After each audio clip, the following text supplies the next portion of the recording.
नमस्कार, आपला महाराष्ट्र बुलेटिनमध्ये मी ज्ञानदा कदम तुम्हा सर्वांचं स्वागत करते। आज राज्यातला प्रचार थंडावलेला आहे आणि हा प्रचार संपता संपता तुफान आरोप प्रत्यारोपही रंगले। राहुल गांधी आणि भाजप या दोघांमध्ये फोटो वॉर चांगलंच रंगलं। बटेंगे तो कटेंगे आणि एक है तो सेफ है या घोषणा भाजपच्या नेत्यांकडून दिल्या गेल्या। याच घोषणेची राहुल गांधींनी त्यांच्या पत्रकार परिषदेतनं खिल्ली उडवली। प्रचाराचा आजचा शेवटचा दिवस असताना विरोधी पक्षनेते राहुल गांधींनी पत्रकार परिषद घेत पंतप्रधान मोदींवरती निशाणा साधला। तिजोरीमधनं पंतप्रधान मोदी आणि उद्योगपती अदानींचा पोस्टर काढत त्यांनी भाजपच्या एक है तो सेफ है या घोषणेची खिल्ली उडवली। तर राहुल गांधींच्या आरोपांवरती भाजपचे नेते विनोद तावडेंनी एक फोटो दाखवत जोरदार पलटवार केला।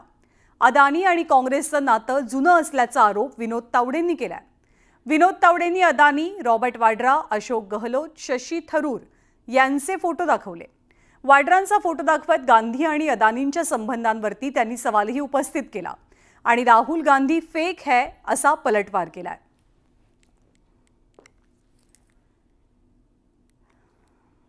मेन जो स्लोगन है एक है तो सेफ है, वो मैंने इतनी अच्छी तरह आपको दिखाया है, उसको समझाया है कि एक है तो सेफ है।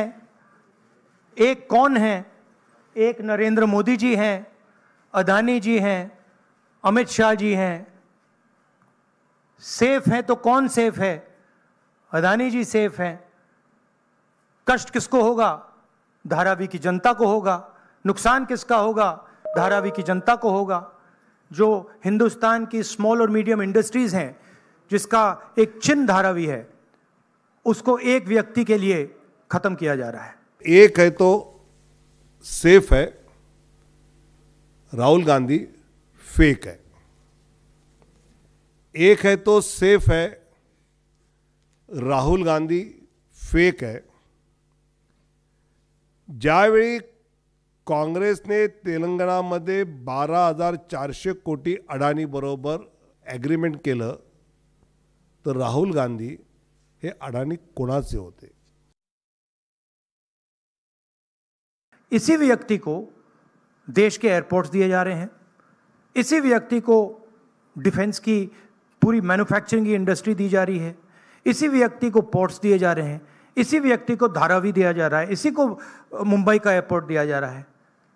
और मैंने यहाँ पे आपको क्लियरली दिखाया है कि पुराना रिश्ता है प्रधानमंत्री का। तो ये अदानी जी अपने आप नहीं कर सकते हैं। Without clear support of the prime minister of India, Dharavi cannot be taken away from the people of India. तो ये हो रहा है यहाँ पे। आम्ही सुद्धा या फोटोच्या माध्यमातून कसं अडानी आणि काँग्रेसचं नातं जुनं आहे, म्हणजे अडानीची खरी ग्रोथ 2014च्या आधी झाली। सगळ्यात पहिल्यांदा चिमणबाई पटेल यांच्या काँग्रेस सरकारने मुद्रा पोर्ट त्यांना दिला 10 पैसे स्क्वेअर मीटरवर। ज्यावेळी अडानींची मुलाखत घेतली त्यावेळी ते स्वतः म्हणाले की माझी सगळ्यात जास्त ग्रोथ राजीव गांधींच्या काळात झाली। महाराष्ट्र के युवाओं, आप इस बात को समझिए, धारावी की जमीन छीनी जा रही है। मोदी जी सामने बोल रहे हैं एक हैं तो सेफ हैं, अदानी जी को दी जा रही है। 7 लाख करोड़ रुपए के प्रोजेक्ट्स आपसे छीने गए हैं और 5 लाख युवाओं को रोजगार मिल सकता था, वो आपसे लिया गया है और दूसरे प्रदेशों में गया है। ये रिकॉर्ड है, ये पक्की बात है, ये हवा की बात नहीं है। धारावीमध्ये राहतात त्या सर्वांना घर मिळणार। जे धारावीमध्ये फर्स्ट फ्लोरला राहतात आणि ते त्या पद्धतीने अधिकृत नाहीत, त्यांना सुद्धा घर देण्याची व्यवस्था या निविदेमध्ये आहे। सगळ्या इंडस्ट्रियल आणि कमर्शियल ज्या आहेत त्यांना सुद्धा 225 स्क्वेअर फीटाचं त्या ठिकाणीच धारावीमध्येच त्यांना दिलं जाणार। आताच्या DCPR प्रमाणे 500 स्क्वेअर फीटाचा कार्पेट एरिया जो काय असेल त्या टेंडरमध्ये त्या पद्धतीचा उल्लेख केला आहे. अशा सगळ्या गोष्टी धारावीकरांना राहुल गांधींना पुन्हा एकदा झोपडीतच ठेवायचं आहे. आणि विधानसभेच्या निवडणुकीच्या संपूर्ण प्रचारामध्ये राज ठाकरेंनी आपले चुलत बंधू उद्धव ठाकरेंवरती टीका करायचं टाळलं होतं. पण प्रचाराच्या सांगता सभेत मात्र राज ठाकरे कमालीचे आक्रमक झाल्याचं चित्र दिसलं. उद्धव ठाकरे म्हणजे खाष्ट सासू आहे आणि या सासूमुळे शिवसेनेचे नेते पक्ष सोडतायत अशी बोचरी टीका मनसे अध्यक्ष राज ठाकरेंनी केली आहे. शिवडी विधानसभा मतदारसंघाचे मनसेचे उमेदवार बाळा नांदगावकर यांच्या प्रचारार्थ राज ठाकरेंनी एक जाहीर सभा घेतली. त्यावेळी त्यांनी उद्धव ठाकरेंवर निशाणाही साधला.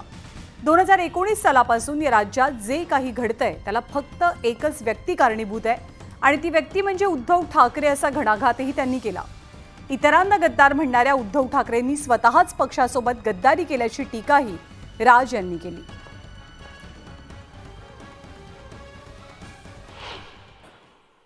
एक कुटुंब असतं, त्या कुटुंबामध्ये 3 मुलं असतात.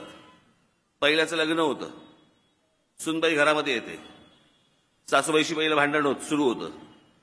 तो मुलगा म्हणतो जाऊ दे मरू दे, आपण घर दुसरं करू, आपण दुसरीकडे जाऊ. म्हणून तो मुलगा आणि ती सूनबाई, ती मुलगी बाई त्याची दुसऱ्या घरामध्ये राहायला सुरुवात करतात. लोक म्हणतात काय हल्लीच्या मुली घरात आल्या की आपल्या सासूबाईंशी नीट बोलायला नको, काही करायला नको. दुसऱ्या मुलाचं लग्न होतं, सुनबाई घरामध्ये येते. थोड्या दिवसात सासूबाईंशी भांडण सुरू होतं, वाद सुरू होतात, सगळं सुरू होतं. तो मुलगा म्हणतो आपण जाऊन दे आता, आपण दुसऱ्या घरात जाऊन राहू, आपण दुसरीकडे जाऊन राहू. म्हणून दुसऱ्या पण मुलगा निघून जातो घरात. तिसरी मुलाचं लग्न होतं, तिसरी सून येते. तिसरी सून आल्यावरती परत सासूशी भांडण सुरू होतं. तिसरा मुलगा म्हणतो मला आता घर सोडून जायचं, मी तिसरा मुलगाही घर सोडून जातो. तेव्हा लोक बोलायला लागतात काहीतरी सासूत प्रॉब्लेम आहे. कळलं का? तसं ही जी शिवसेनेची सासू बसली आहे ना आतमध्ये, तिथे तिचा प्रॉब्लेम आहे.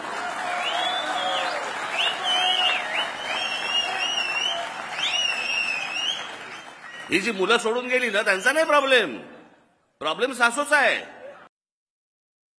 जे 2019 पासून या महाराष्ट्रामध्ये घडलंय ते विसरू नका. या सगळ्या गोष्टीला, सगळ्या अख्ख्या जे काही सगळं घडलंय या सगळ्या गोष्टीला कारणीभूत फक्त एक माणूस आहे, एक माणूस, त्याचं नाव उद्धव ठाकरे. एक माणूस, दुसरं कोण नाही. तिथून सगळी सुरुवात झाली.